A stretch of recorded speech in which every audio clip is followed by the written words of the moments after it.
Ya, jurnalis Australia heran Rizky Ridho di kartu merah wasit Sen Yinhao dalam laga timnas Indonesia U23 versus Uzbekistan.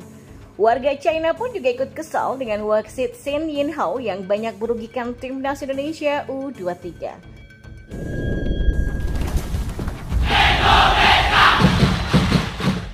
Ya, seorang jurnalis asal Australia mengaku heran mengapa Rizky Ridho mendapatkan kartu merah di laga timnas Indonesia U23 kontra Uzbekistan. Garuda Muda bertarung di babak semifinal Piala Asia U23 menghadapi Uzbekistan pada Senin malam kemarin di Stadion Abdullah bin Khalifah. Ya, selagi Uzbekistan memang menguasai jalannya permainan, sejumlah keputusan wasit menjadi sorotan media sosial karena patut dipertanyakan. Muhammad Ferrari sempat mencetak gol untuk timnas Indonesia U23 sebelum Uzbekistan membuka skor, namun wasit Sen Yinhao menganulir akibat offside. Kemudian keputusan yang tak kalah merugikannya dari sang pengadil lapangan asal China adalah kartu merah kepada Rizky Ridho.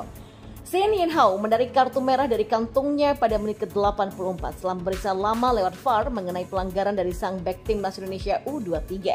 Setelah berdebat lama dengan wasit VAR, si Farkom Puudom, Sen Yinhao memutuskan bahwa Ridho layak di kartu merah. Keputusan ini menjadi sorotan publik tidak hanya di dalam negeri melainkan juga di luar negeri. Seorang jurnalis asal Australia, Paul Williams, mempertanyakan keputusan wasit yang memberikan kartu merah kepada Rizky Ridho. Menurutnya, ini merupakan salah satu keputusan terburuk. VAR benar-benar telah menghancurkan sepak bola, kata Paul Williams dalam cuitannya di akun media sosial X atau yang sebelumnya adalah akun Twitter. Saya ulangi, kartu merah kepada Rizky Ridho merupakan salah satu keputusan terburuk yang mungkin Anda lihat.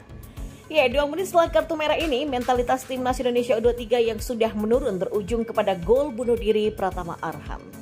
Warga China sendiri pun juga sampai kesal dengan kepemimpinan wasit Sen Yinhao pada pertandingan timnas Indonesia U23 melawan Uzbekistan di semifinal Piala Asia U23 2024. Dia mengeluarkan keputusan cukup unik pada babak pertama ketika Witan Sulaiman dijatuhkan. Terlihat sekilas bahwa pemain Bayangkara FC ini dijatuhkan di kotak penalti Uzbekistan. Akan tetapi, Sen Yinhao mencoba mengecek VAR untuk memastikan apakah pelanggaran terjadi di dalam atau luar kotak penalti. Tiba-tiba, dia memutuskan tidak ada pelanggaran yang terjadi. Reaksi marah dan kecewa pun tidak hanya ditunjukkan oleh masyarakat Indonesia, tapi netizen China pun juga bingung dengan kepemimpinan wasit Sen Yinhao. Mereka menumpahkan amarah dan kesalnya di media sosial paling populer di China yaitu Weibo. Menurut mereka, ada beberapa keputusan keliru yang dilakukan wasit berusia 37 tahun tersebut. Sejujurnya saya sangat kecewa dengan pertandingan malam ini. Kalau persaingannya adil, saya akan menerima kekalahan dengan lapang dada. Tapi dari awal sampai akhir, wasit dan wasit VAR banyak memberikan hal yang menurut saya tidak adil. Belum lagi pemain lawan banyak bermain, bahkan kipernya menukik. Nah, nice try Indonesia, tulis akun yang bernama @astrospace. Sen Yinhao menonton VAR. Tindakan ini terlalu berlebihan, tulis akun @buffon_beats_anjunhuang. Ya, kepemimpinan wasit Sen Yinhao di laga timnas Indonesia U23 versus Uzbekistan memang menyebalkan. Timnas Indonesia U23 masih berkesempatan memburu tiket ke Olimpiade Paris 2024 lewat perebutan tempat ketiga kontra Irak karena Irak sudah dipastikan gagal ke final karena kalah dari Jepang. Tapi kekalahan dari Uzbekistan tentu meninggalkan rasa getir di bibir tak terkecuali bagi Justin Hafner yang ikut bermain di dalam laga tadi. Serangkaian keputusan dari wasit asal China ini menjadi sorotan dari para pendukung timnas Indonesia U23. Tak terkecuali dari pemain itu sendiri yaitu Justin Hafner. Di media sosial, Hafner mengunggah story di Instagramnya mengenai keputusan wasit yang kontroversial. Dia mengakui timnas Indonesia U23 tidak bermain bagus, namun kepemimpinan wasit Sen Yinhao juga patut dipertanyakan. Oke, kami main buruk hari ini, tapi orang ini, kata Hafner diiringi dengan emoji kesal, beserta unggahan mengenai Sen Yinhao. Ya, selain Sen Yinhao, wasit asal Thailand si Farkom Puudom yang bertugas di ruang VAR juga menjadi sorotan di media sosial. Sebelumnya, si Farkom juga terlibat dalam pertandingan kontra Qatar di awal turnamen Piala Asia U23 2024 yang berujung kekalahan 0-2 untuk timnas Indonesia U23. Ya, sementara itu, selain wasit, salah satu yang menjadi perbincangan adalah soal performa dari Ramadan Sananta saat dipasang sebagai starter. Penyerang Persis Solo ini diplot sebagai pengganti Rafael Struijk yang absen karena terkena kartu kuning kedua saat mengalahkan Korea Selatan U23.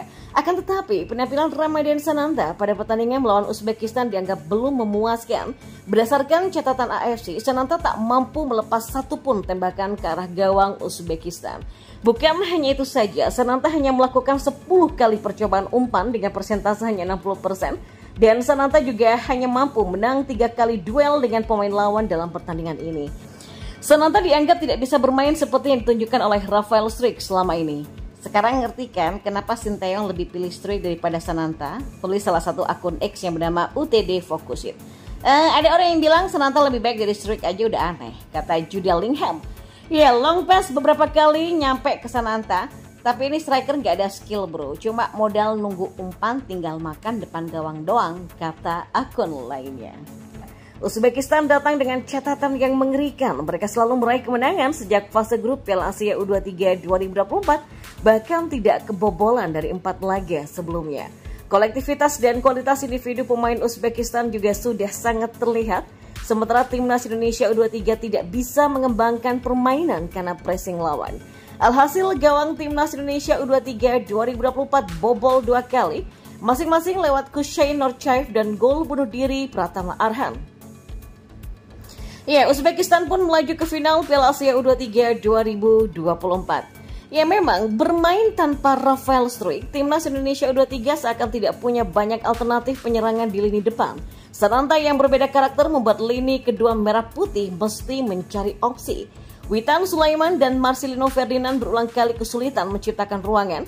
Bantuan dari 2 bek sayap yang biasanya mengalir pun cenderung mandek karena tekanan bertubi-tubi dari Uzbekistan.